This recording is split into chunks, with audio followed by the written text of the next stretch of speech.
Welcome to the Ohio Arts Council's Rife Gallery Programming Series for our current show, On the Grid, curated by Kelly Dietrich.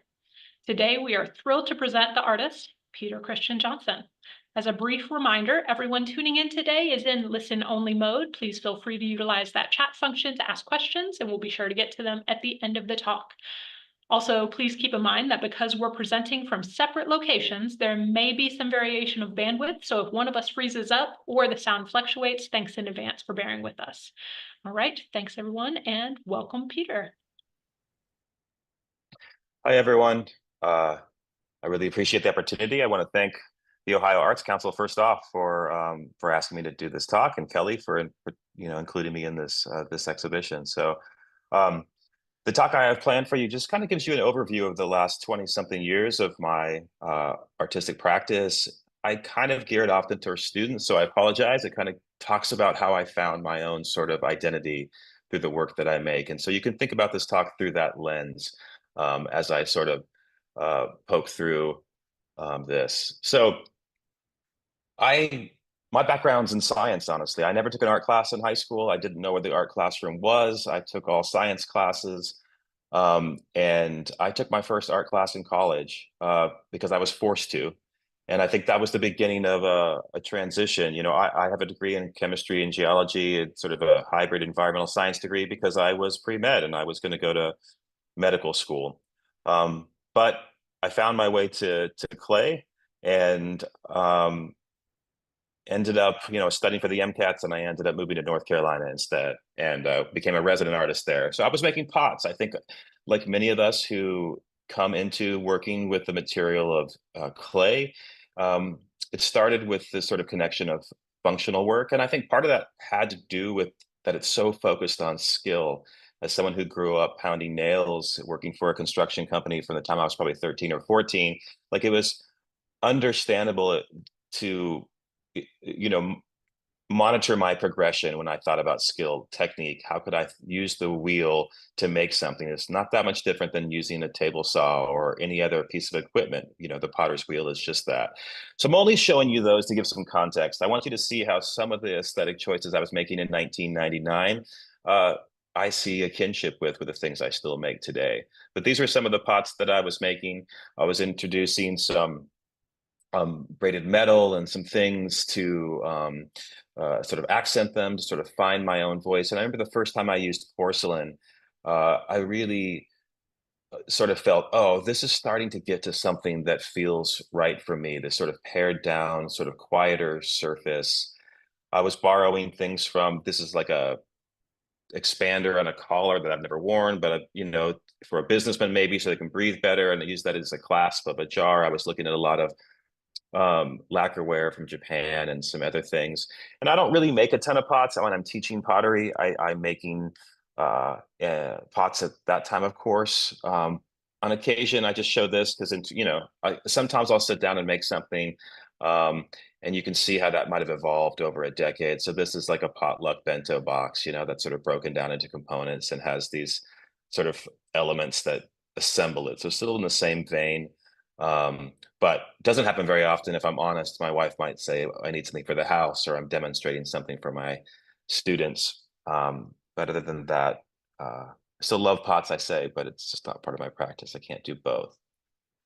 But I was looking at things like this, I was trying to find out, well, what kind of work do I want to make? And I'm looking at these design elements in these magazines. I was really drawn to the modernism, the pared down nature of contemporary modern design. And I think these sort of bright, saturated colors kind of play in later. I'm looking at a lot of architecture as a way of thinking of form. I'm also thinking, recognizing, I think at this point, that architecture is largely just a big vessel, right? That's what pots were. That's what things are. And in hindsight, it probably has to do with the fact that my roots in making and building things was in construction. Of course, I denied that all growing up, that my childhood had anything to do with my art practice, but I'm older now. So I got to grad school and I'm making these sort of things, right?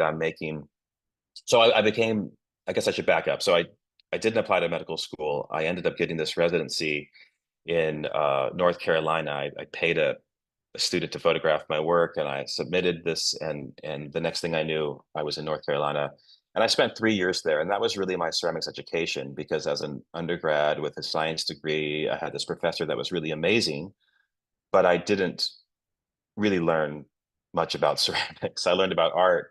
It was really inspirational. And when I graduated, I said I'd remodel his house, his garage, into a studio if I could use it for a year. And so I spent that year making work in his garage and biking it to the university and studying for the MCATs and having an existential crisis. But eventually I got to North Carolina and I spent 3 years there. And then when I learned everything I could from that experience, that really sort of nurturing, everyone's really supportive environment, I needed to go into a more challenging environment, and I applied to graduate school. And so eventually I was there, and I was making these things, which are not really functional, right? I was making still lifes that were these compositions of elements that I thought were beautiful and interesting. And these are really old school actual slides with specks and dots on them that I've scanned. So that's why the picture's so bad. But so I was making these things. I was playing with the stainless steel and these sort of chunks of porcelain, thinking about contrast of form and color. And it really called into question the fact that I'm not the potter that was like, I love food service and the romance of the handmade and all the things that often I think people who are into pots really get excited about. I think I was interested in form, and I was interested in some sort of ideas of sort of austerity and simplicity, maybe transcendence in some sort of way. And I had to sort of reimagine who I was. If I wasn't interested in function, why was I making the things that I was making? And as anyone does when they're trying to figure out who they are and what they want to do, I started looking around and thinking about it and asking questions about it. And I wasn't very confident in my drawing skills. I didn't have a very good drawing practice. But I took a lot of photographs, right? And so I would start photographing the things around me to try to understand, well, what is it that catches my eye? What do I find beautiful? What do I find interesting? I think about this photograph of this sort of rusted cog that I found somewhere.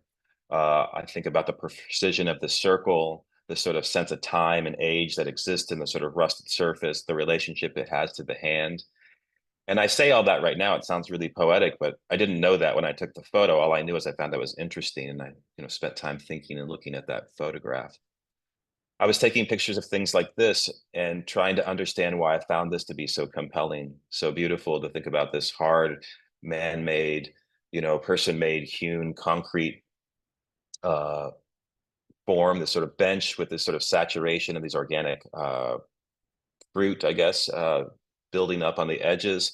I knew that, like, whatever this was, I thought it was more interesting and more powerful than the things I was making. And I was trying to figure out why and how I could steal from it. Thinking about this contrast of this red saturated line in this crack, with this sort of sanded hewn concrete. But at that time, I'm really just questioning, well, why? Why do I find this so beautiful? What does it mean? And how do I sort of utilize that within my work? So I've always looked at sort of industrial products. I think that precision that exists there. And I'm looking at the spaces around me, whether it's the repetition of form. I was particularly interested at this time in these sort of fake windows, the sort of architectural element where they have one wall or part that is meant to mirror the windows on another side, but there's no windows there. So I was thinking about that sort of lack of access or that sort of illusion or reference. I was really captivated by these trees and thinking about this intervention of this galvanized metal. I'm sure it's to keep the squirrels out or keep the tree alive. But what I found so fascinating was this sort of moment of intervention that's so clearly blocking access. There's this sort of rusted element of time as the tree grows. And I thought this object, no one intended for this to be art on campus, but I thought, this is a really compelling object or a compelling thing. And I want to sort of borrow from that or understand that and figure out how to apply it to my work. And yeah, I'm looking at toilets too. I'm thinking about the shapes and the forms. I was thinking a lot about this bathroom porcelain, this idea of whiteness, of this white surface that sort of has this illusion of cleanliness, right? It's actually one of the more filthy places to exist in. And we use this sort of white glaze as this sort of idea of clean and pure. Um, and I utilize that notion of whiteness, I think, in my work going forward. But also the forms are quite compelling. You know, having been to Kohler and those sort of things, you know, there's a lot of aesthetic choices that are being made as well. So I don't know if you ask me today, would I still use this paradigm? Maybe. But at that time, I was really drawn to using a Zen koan as a paradigm for art making. You know, this idea that, you know, art is about understanding ourselves and the world around us, and maybe not in a really direct way. So here's just a quick definition of a koan, which is from Zen Buddhism: is stories and verses that present fundamental perspectives on life and no life, the nature of the self, the relationship of the self to the earth, and how these interweave. So stories are called koans, and their study is the process of realizing their truth, right? It's the notion that these things were sort of signposts on the way to enlightenment, and through understanding their mystery, you might understand something about what it means to exist. Sounds really grandiose.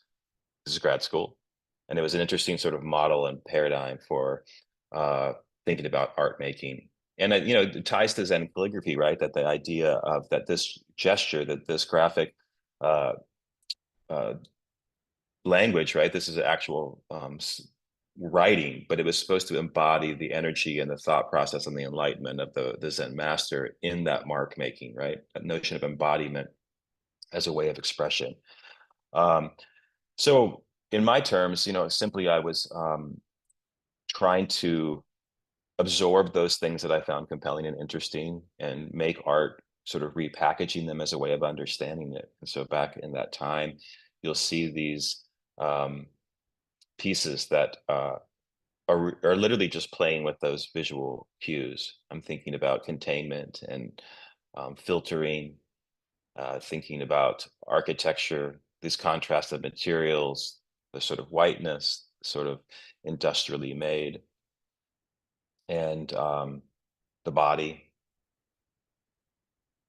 And I think you know, you have to ask the question, like, why clay too, right? If you, whatever material you're working in, I think it's important. And you know, part of, I think, my attraction to the ceramic material has to do with this long sense of time that exists within ceramics, right? They're some of the earliest artifacts really known to humanity, going back thousands and thousands of years, and they sort of embody that sense of time in many ways, like other artifacts may not, or maybe they all do, but in my mind, it's also has that connection to the earth. Um, but the sense of time was always sort of important. And so synthesizing all those things, you know, I ended up making objects like this that were meant to be sort of artificial artifacts. They alluded to a certain kind of function, although you weren't quite sure what that function was. That was almost a metaphor in many cases. And you know, sort of bumbling through that, thinking about these are really large. They're the size of my torso. They're probably 36, 32 inches tall. They have these sort of openings where you're thinking about this interior action taking place. But, you know, at this point, really, it's just me trying to process those things that I was looking at, thinking about its relationship to maybe this notion of containment that I was flirting with for many years, which eventually, you know, this is me. I taught in Canada for a year after grad school, and I'm making these figurative pieces that have this industrial sort of mechanism in the inside that becomes an organ, or at least alludes to an organ. Um, and the work becomes increasingly figurative and then stops altogether, but you'll see here, right? So I'm thinking about the relationship of these objects that seem to allude to a function, but they also become figurative. Eventually, there is a more direct representation of the body and the artifact and the statue and ritual, thinking about, again, artifacts that allude to function, that allude to the body, that allude to an action taking place, whether they're industrial or not. And this sort of internal activity. So that's the history, the old, like the very beginning of me trying to synthesize a lot of what I was looking at and trying to maybe understand what's the foundation of what I do as an artist. So 20 years later, I can tell you there's like these things, these themes, right? To sort of package this talk. I'm still interested in artifact. I'm still interested in the sense of time, the passing of time, and how that sort of maybe reflects on our own finiteness as humans. I'm interested in this act of invention, where it sort of expresses the sort of potential progress, this way for us to build. This is a turbine from a dam on the Pacific Northwest. It's just like the marvels of engineering, the sort of industrial object and its potential sort of embodies that act of making. And there's like a human, I think it speaks to one aspect of the human condition.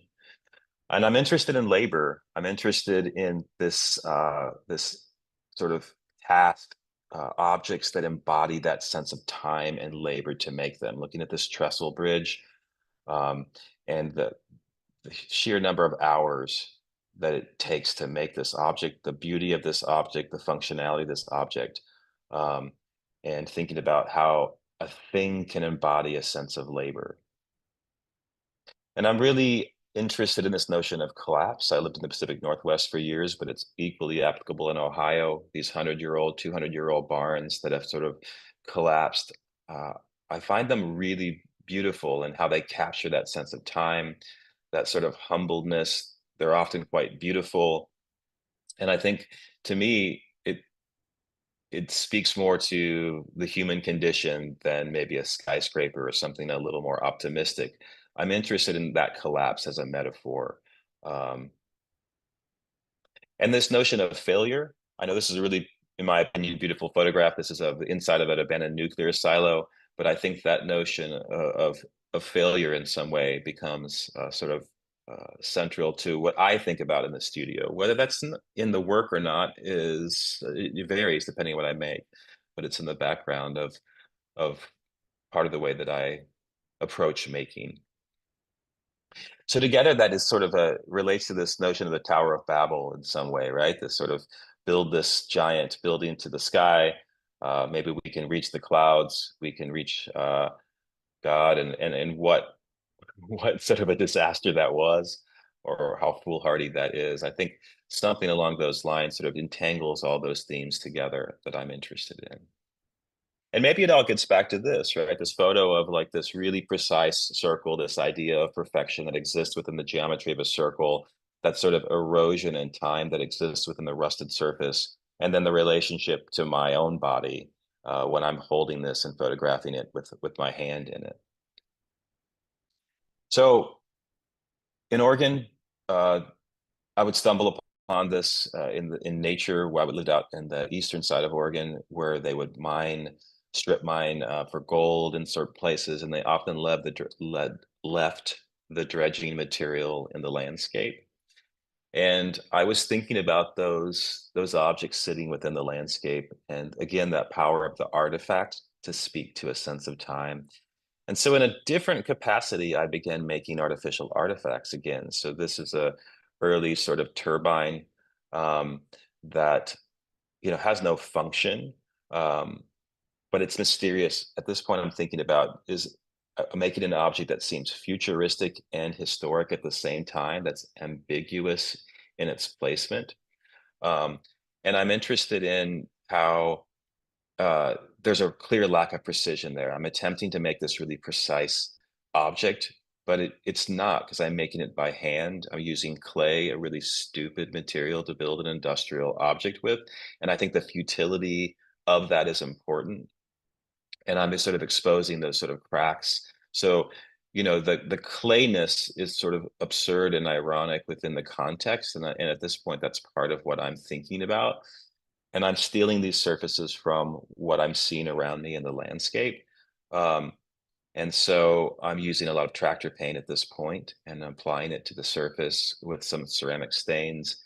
And then it becomes sanded off, often with an angle grinder or other tools to sort of age these objects. And again, they're sort of fabricated industrial objects that don't make sense, and are meant to again straddle this sort of futuristic slash historic place. So you can see some of those surfaces with that paint on it, and then sort of ground through and then stained.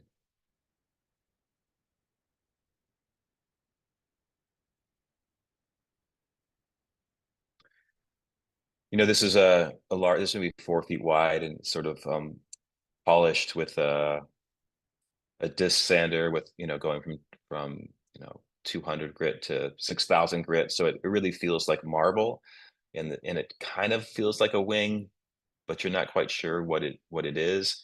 And then because it has that sense of marble, it also has that sort of historic reference. But I'm really at this point trying to make these ambiguous objects that sort of speak to time. And of course, I'm playing with form. I mean, unapologetically, I want to make something that's beautiful, um, and thinking about how to assemble parts and components together.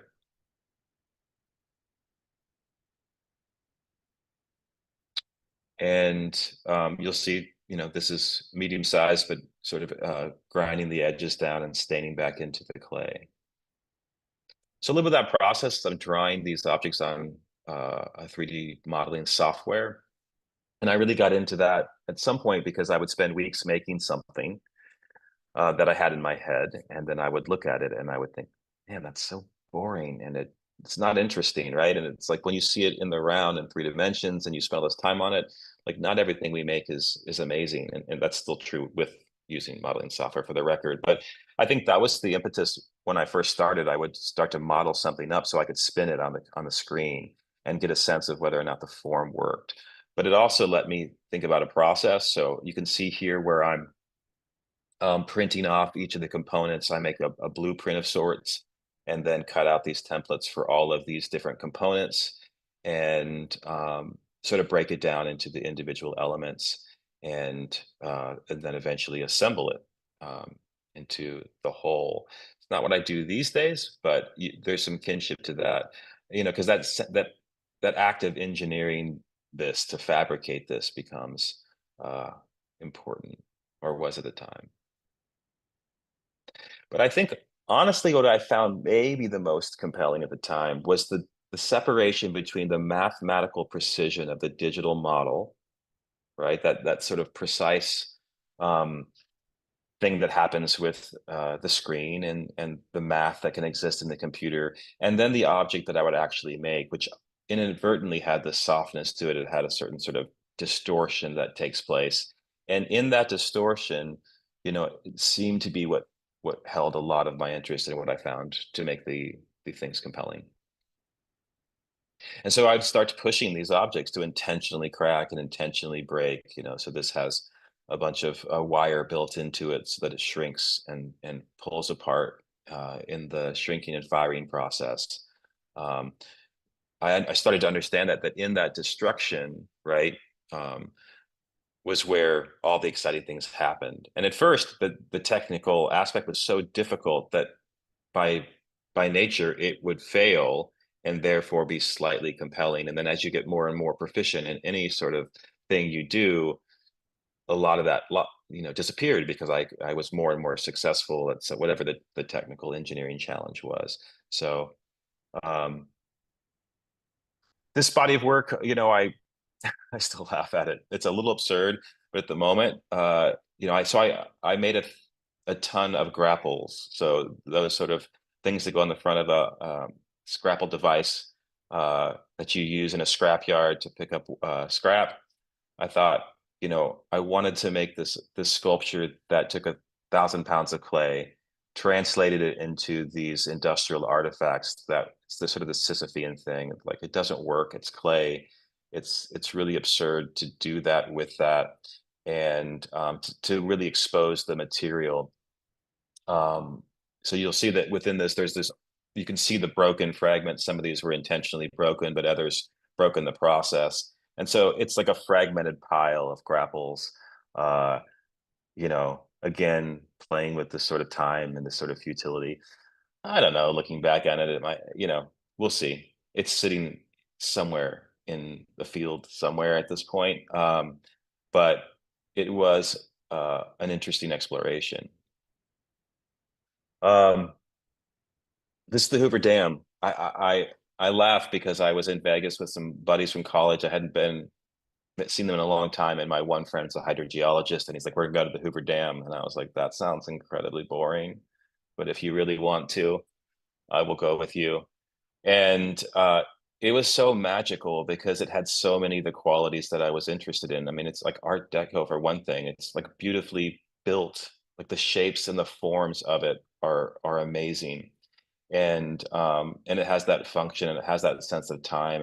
And I was back to where I was at the beginning. I was like, damn, this is like better than anything I've ever made. How do I steal from something like this? How do I capture some of this um, mystery? And I started thinking about these objects in that exist, in these artifacts and these monuments in different places.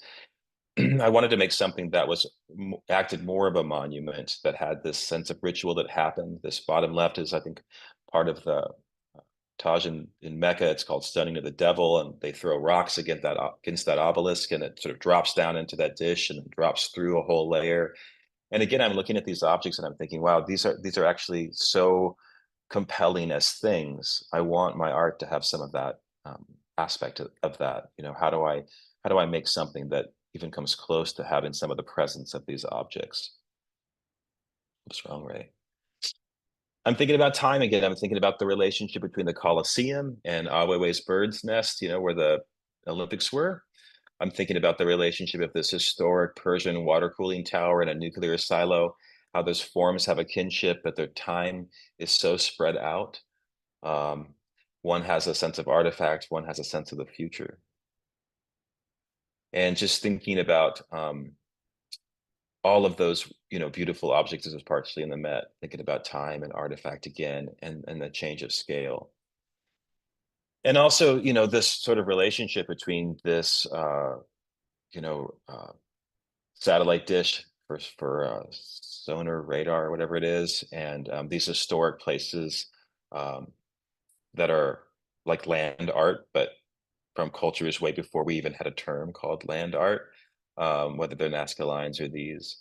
And I'm thinking about I've always really been enchanted with this notion of a mandala because the labor that exists in making this object that is then swept up at the end of the action. It really again embodies that notion of commitment and time and labor. Um, and there's a sort of ceremonial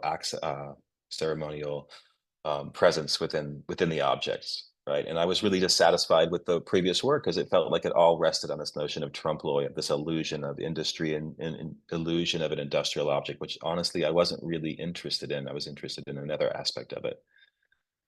So I made my version of a mandala. I think about this is sort of wanting to have that kinship with that satellite dish. It's like 10 feet in diameter.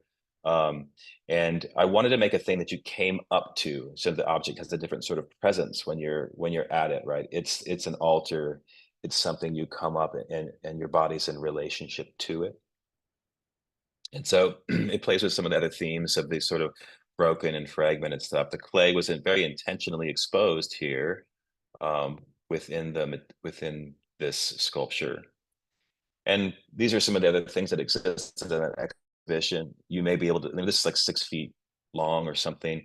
And it's sort of riffing off those really beautiful shields that are in the Met. It also sort of plays with this sort of shape of a canoe. But then it also has like the sort of futuristic mathematical sort of precision within it. And the backside is this sort of stretched piece of canvas soaked in slip. So it's like almost like a drum head that's been fired and then cracked through. So it has the skin on it the way that you might skin, a boat in some cases or a canoe. But I wanted it to be this ambiguous, again, artifact that had this sort of futuristic sense. It has a sense of labor in it and wanting to have a sort of ceremonial, ritualistic confusion when engaging with it. So some of these are a little more straightforward. This is sort of a large wing structure. These sort of ovoid forms I was really intrigued by because of their ambiguity and their precision. They seem kind of sci-fi, but historic in this sense. And this exhibition was at the Archie Bray Foundation in an old warehouse, and so I was trying to play off of that strange space. And the brick walls that's like 100-year-old building or something But it's also shown with these sort of blueprints, and as I think about now, seeing my father, who's not a trained architect, but built houses when I was younger before he changed, and seeing him draw those blueprints on his drafting table. And so, a lot of these are like my own blueprints, I guess, from the computer that are sort of working through how to make these objects, and it's displayed with them. So again, it confuses the sense of time, but also it sort of highlights that distance between that mathematical precision that exists within this computer rendering and the objects I was making.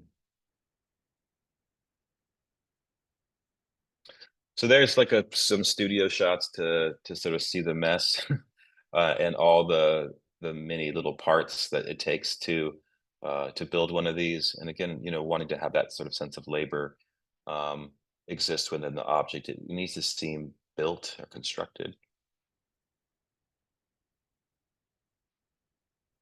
But I then, jumped and moved to the next phase. I think that exhibition I was really proud of. I still am, but it was still left. There was a lot of engagement with it. It was still about this sort of illusion, and I'm not interested in illusion. This sort of industrial illusion or trompe l'oeil again, and the scale of that. I think I left that thinking, wanting to sort of reimagine how I can approach some of these things. And I was going back to architecture, increasingly looking at architecture, just inspired by the form, these sort of things. Um, this is in Spain, I think. But really, this image here, this is Felix Candela, and in sort of invented shell structure architecture. And I remember seeing this image and thinking, even the image is better than anything I've ever made, right? And that's like the way that I sort of process things in the world, right? I'm looking for things and I think, wow, that's really compelling. That's really amazing. How do I borrow from that? Because it's has something that I want. And I thought about this amazing structure that existed underneath it. I almost love the structure more, but just the notion of this sort of concrete shell. This is a cathedral in Mexico, even though Felix Candela is Spanish. This is like 1942, 62, 52, somewhere around there. And but the image as an object was something that I was fixated on, and I thought, okay, how do I play with that? How can I borrow from that? How can I steal from that? So I made my version, which is this sort of church-ish form thing. Uh, and I'm draping this glazed shell over the top of this porcelain structure and melting it through. That sort of creates a skin, right? In the way that shell structure architecture does in its most basic form. And I moved back to porcelain. I think about porcelain because of its whiteness again, because of the way that it bends and moves in the firing, which you'll see coming up. But it started with those sort of images and rethinking um, what is possible. I really wanted something to move through a matrix. I wanted to think about glaze or something, yeah, melting and moving through a matrix. And I think in many ways, what I found fascinating here was before I was fabricating time. And so in this process, the kiln does the transformation. It's a real transformation that happens. And so the time is in real time, right? So the firing process and the making time, it all exists. There's no you know, visually try to create an artifact. So the way that these speak to time become a little bit different, but I'm still using the computer to sort of begin to brainstorm and think about this lattice matrix. But what I'm really interested in is this sort of centerpiece here as that form starts to sag and it sort of breaks and snaps at the height of the arc there, right? It captures that moment within it. So I'm firing these objects, sort of sight firing them, watching through the spy hole. And when they start to melt and collapse and turning the kiln off and sort of um, freezing it at that sort of moment. And because of the nature of porcelain, which is pyroclastic, it sort of melts and moves and bends under gravity at its highest temperature when it becomes vitrified, unlike stoneware. And so, even though it's a real pain in the butt to use, it has some qualities that I find really compelling. Um, and so these are early pieces where I'm literally just exploring that notion of architecture and cell structure and movement. And then as I got more competent, I lost some of the movement because I got better at building these things. And then they kind of didn't move as much. They were overly engineered. Um, and so I'm also learning about this glaze and how this material can coat it. Um,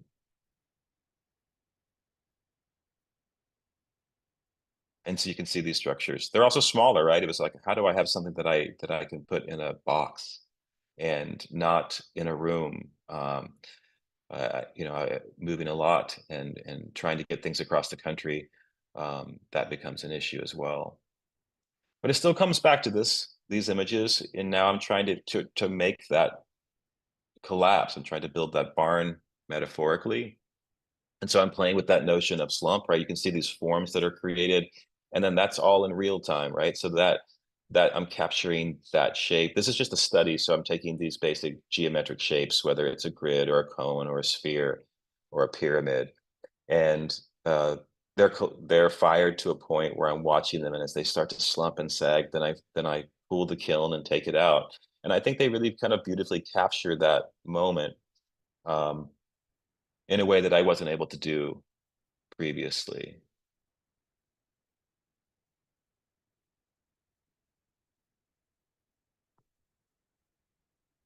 And I mean, half the enchantment of ceramics is just the phenomenology of the material, right? And I think that can't be understated. I mean, I have these things I'm talking about that I'm thinking about, but part of it's just the joy of learning about the material, about the joy of trying to engineer something that is that you want to see in the world. But I'm also looking at this on the news, right? And I see this in the background, and I'm thinking, well, wow, what a really incredible metaphor. I mean, it's a beautiful picture, um, but I'm thinking about that scaffolding and that sort of shroud that goes around the Capitol building, and that sort of under construction sort of metaphor. But it has a lot of things I'm drawn to with that sort of linear sort of entanglement, and it just seemed like it couldn't be any more poetic for what was going on to have this under construction. And I started looking at scaffolding in general, um, and it ties to a lot of things I was interested in with labor and building and this sort of Herculean task, um, and then this sort of linear element. Um, and so I made the porcelain components much smaller, really sort of pushed the chance of it moving, and continued to explore. These first grids were like seemed like just incredible to figure out how to make, and which seems ironic now, but at the time, just to build that sort of structure with that sort of thin gauge quarter-inch material, and then have this membrane flow through it.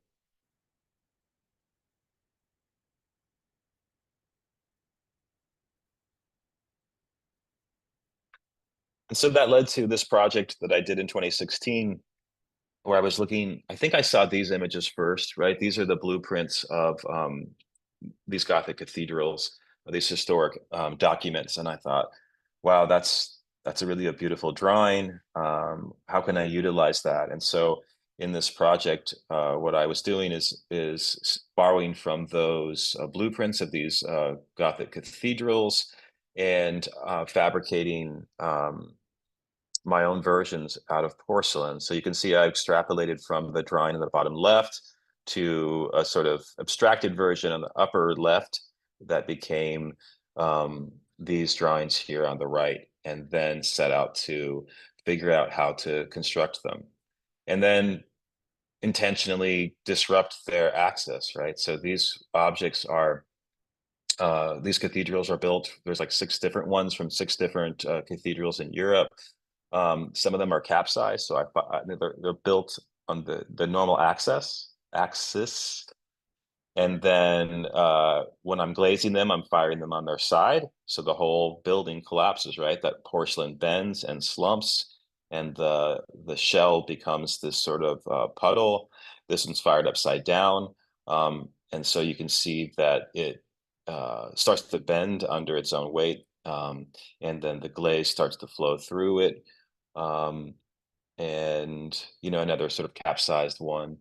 that it really starts to get at those buildings I was talking about. But in this case, there's the added metaphor of the sort of church, and I'm using T.S. Eliot references for the titles, who really talked a lot about faith and the challenges of that within the Christian tradition.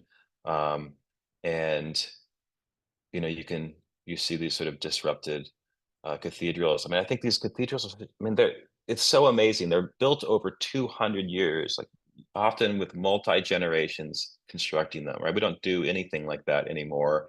So as an object, if you've ever been there, I remember the first time walking into one, and just, they're so awe-inspiring. And you're meant to feel finite. I mean, the whole point is you walk into a cathedral and you feel small and tiny and in awe in the presence of something so much larger than yourself, right? Um, and so all of those sort of aspects, I think, are something that I played with. And of course, if I fired it on the axis that it was built, I could keep it static, right? I could keep it in its shape. But I think the ones that sort of collapse, I am more drawn to. So that if you don't know much about T.S. Eliot, which is fine, this is just an example of one of the poems, and that sort of generates a lot of the titles. I won't read that for you today, but so this is the exhibition. You can see I fabricated these tables so that they sort of reference the grid pattern of the structures, and then displayed with the blueprints for these buildings.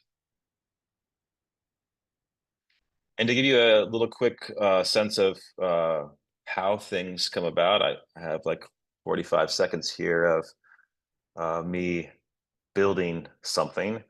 I wish it was that fast, but so those are the paper templates that are printed off. Sort of tape them together, use that as a framework to sort of map out the bottom. And there's a lot of components, so you can see that those elements are built for separately and kept leather hard, and now they're being attached. I'm attaching most everything with slip. I was able to learn that halfway through. Using a stick-up slip, I could avoid scoring, which was sort of a game changer and super scary, but it means I'm squirting slip like glue on every single joint. Has to do with the nature of porcelain. Is a little more forgiving for that, the size. But you got to catch it at just the right dryness too. So that's this object here. Whoops, wrong way. So I built one, and then I fired it on its side, which was a little nuts considering how long it took to make. And it like beautifully like deconstructed. But it was so deconstructed that I couldn't move it, so it was like, it was in my studio. It was like sharp, and I still think it's better, but it was unusable, right? I couldn't really transport it at all without it breaking into a million pieces, and I'm not famous enough to have some archivist come move it. So I made another one and fired it in its normal access, and then it's displayed on its side. So these are the sort of remnants of that. I think this is just 2016, and I needed to make some collapsing monuments. Sort of, yeah, a little side project there, a little catharsis. The exhibition Acts of Contrition had in New York, and it's a similar themes where I'm playing with these relationships of objects here. So I've built these sort of scaffolded tables that hold a number of different elements in conjunction with each other. This is called The Violent Bear It Away. It's based on Flannery O'Connor titles. And here's another picture of it.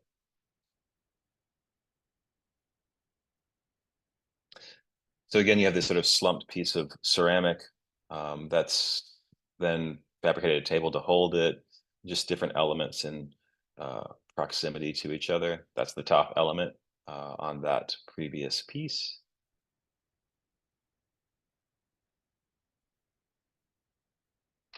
You have a piece of concrete there and some orange construction fencing, and then this other glazed chunk on the side. You can see now how I'm building something in a sort of static position and disrupting it so it becomes a sort of tangled structure.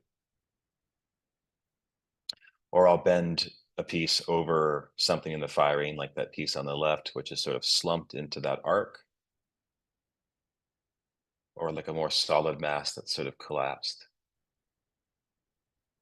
This exhibition had a number of wall pieces, which was sort of new. And so thinking about how they exist in that orientation, they didn't, they worked much better. Like this piece doesn't look particularly interesting on a horizontal axis, but it works. It almost becomes a coat of arms or a shield or something.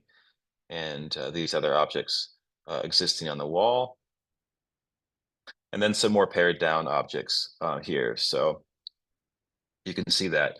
And I'll quickly talk about the color red.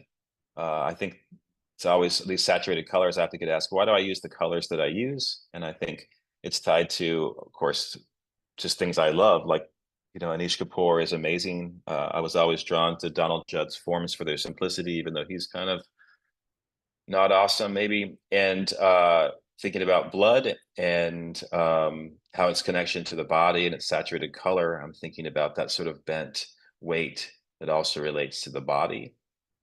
And so there's a whole series of objects here just sort of exploring those themes, right? I'm going to click through them because it's a similar exploration. So I'm really sketching out some ideas and playing with how can I play with that. So I made a whole series of pieces that are all just red.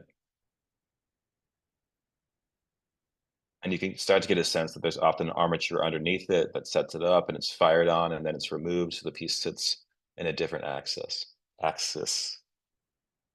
Also playing with the pedestal, where the pedestal becomes the porcelain framework.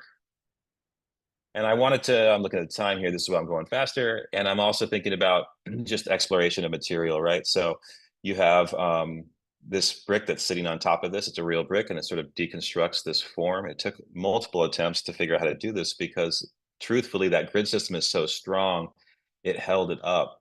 But I think it would be, you know, for students out there, like half of it is just playing and learning about the material. It's not always like this heavy-handed ideas. A lot of those ideas come from introspection and learning from the work. Other parts is about, I want to see this. I want to see what happens when I invert this dish. But I capture that so that it feels like it's lifting up into the air. And learning that, you know, when this thing collapses, for me, that becomes a more powerful object. Part of it's thinking about, well, what does it look like when it's on the wall? These are some more recent pieces. These are not chronological order anymore. I just wanted to get you a sense of like the way that this all manifests these days. And sometimes that comes in smaller objects that I think of these as vessels, right? These are small, well, they're the size of pots, right? And maybe it's going back to when I was making pots, but it was like, okay, I want to make a form that's really just playing with that notion, right? This is not talking about architecture in the same way, but I'm thinking of the vessel in a different way. I'm also thinking about how that engages with the market and where I fit within a design space or a contemporary art space. But it also just gave me a framework to work within. I mean, I play these games with myself, like, oh, here's the puzzle I'm going to try to solve. Here's the framework for a body of work. And, you know, in this case, it's a series of vessels, right?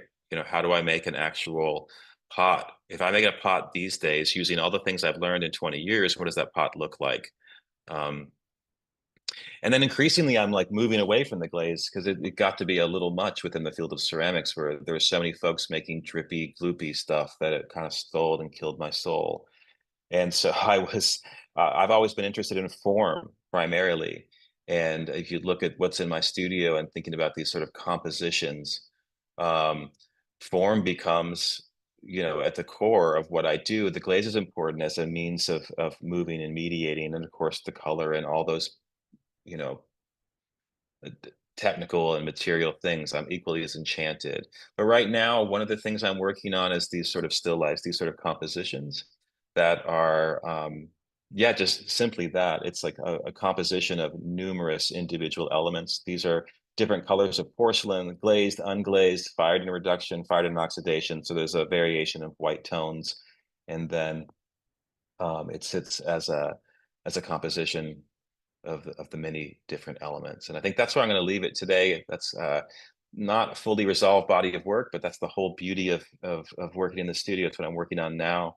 That and some skyscrapers I won't show you, but there's a few things in the works that maybe one day will go public. But that's what I got. Thank you. Thank you, Peter. Yeah, folks, if you have any questions, go ahead and drop them into the chat. I'll be sure to ask them. So you have talked around it, but I would love for you to speak really specifically about the importance of experimentation and failure in your practice. Yeah, I think it's at the core of what we do as artists, or at least it is for me. You know, I'm I'm trying to engineer something often that is not quite possible. So therefore, it necessitates like a failure within that, and in so sort of capturing something beautiful, right? So I'm often thinking of a technological challenge that keeps me compelled, but I'm also wanting to see like, so what happens when I can't quite reach that because I'm choosing to use porcelain or I'm making something really absurd? Like that engineering puzzle for me is exciting. It's like, interesting. And then what happens when the result of that is not always this sort of static thing. I talk to my students like when I open a kiln, if I can open a kiln and I can look at a thing and I think, wow, that's either the worst thing I've ever made in my life, or it just might be the best. Like that's where all the exciting thing happens, where it's like uncomfortable and I mean, lots of things come out of a kiln or you make as an artist that are not good. I mean, there's a lot goes into a dumpster, especially with what I do, because it has to sort of be beautiful in its collapse, right? And poetic in its failure is where the sweet spot. But yeah, I dork out about the engineering, and like I like to give myself a challenge, a puzzle, and I try to make a process that facilitates some of those things I'm interested in, if that makes sense. Absolutely. So, in ceramics, there's a high failure rate, particularly if you're doing things as experimental as you are. And so I'm curious, how do you manage your own expectations and work through that really important uh, potential for failure? Like it is a piece of the process. And I'm just curious if you have any sage advice for folks that are navigating that in any media. I don't know if it's sage advice, but they can't be precious. I don't know if you can start making stronger art until you get over yourself and the preciousness of a thing. Because when it's precious, it's because it's relationship to you. It's the first time you made this. It's the biggest thing you made. Look what I did. I did this. That's not really about art making. Art making is what is this object? What does this thing do in the world that has very little relationship to you and your accomplishments?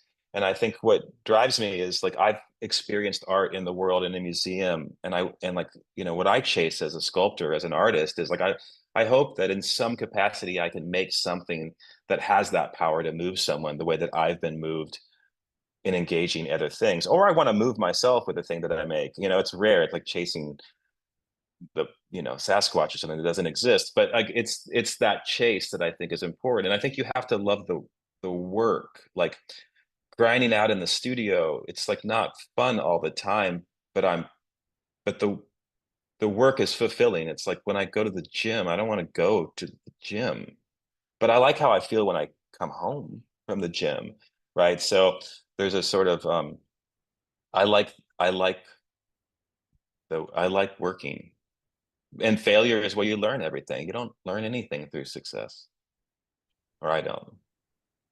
I agree uh, very strongly. So the aspect of your work that is compelling you forward currently, it has such a deep resonance with grids, really, and structure and course, architecture. I'd love for you to chat a little bit and kind of close us out about the importance of being included in this exhibition that Kelly Dietrich put together on the grid. And really formally, it makes a whole lot of sense why you were included, but I think there's some conceptual bits there too that I'd love for you to chat about. Yeah, I think I stumbled into the grid per se as, wanting to make this, looking at those images of a shell structure architecture and thinking about a lattice work that allows something to penetrate. But I also think it's the linear quality of that older work. And, I'm drawn to that sort of structure, like the aesthetic of a structural element. I mean, that trestle bridge that I showed in those earlier pictures. So it starts at an aesthetic level. I'm drawn to that thing, you know, because it is so clearly built. And then the linear element of it, it has that sense of labor and construction in it. Like the form holds that. Um, and I think that's, whether it's a frame, you look at a skyscraper before it's skinned with the glass and it has all of that in it, all those I-beams. And so that also is the grid form, you know, it's because that's what provides literal strength and structural stability. I often get asked about Solowit, which I don't have. We both used grids, but his notion of that is radically different, the way that he approaches that, maybe the math and the structure of that. And there's some of that too, but I think I come from an aesthetic point of view, how it sort of holds this sense of time and this action of making, and then this sort of ability to, to physically work. It is an engineering technique, I guess. I don't know. That's a good question. I need to keep thinking about that. I mean, I should know that by now, but you know, I think that's why I do it. That's great. And a great place for us to close out. Thank you again for the generosity of your time and talent, Peter. And thank you all for joining us for this artist talk by Peter Christian Johnson as a part of our programming for On the Grid. Special thank you to our curator, Kelly Dietrich, and a big thank you to all the other participating artists, as well as the Ohio Arts Council's board, the legislature, and the governor who support the Ohio Arts Council, this great space, and of course, Ohio artists. Have a great day.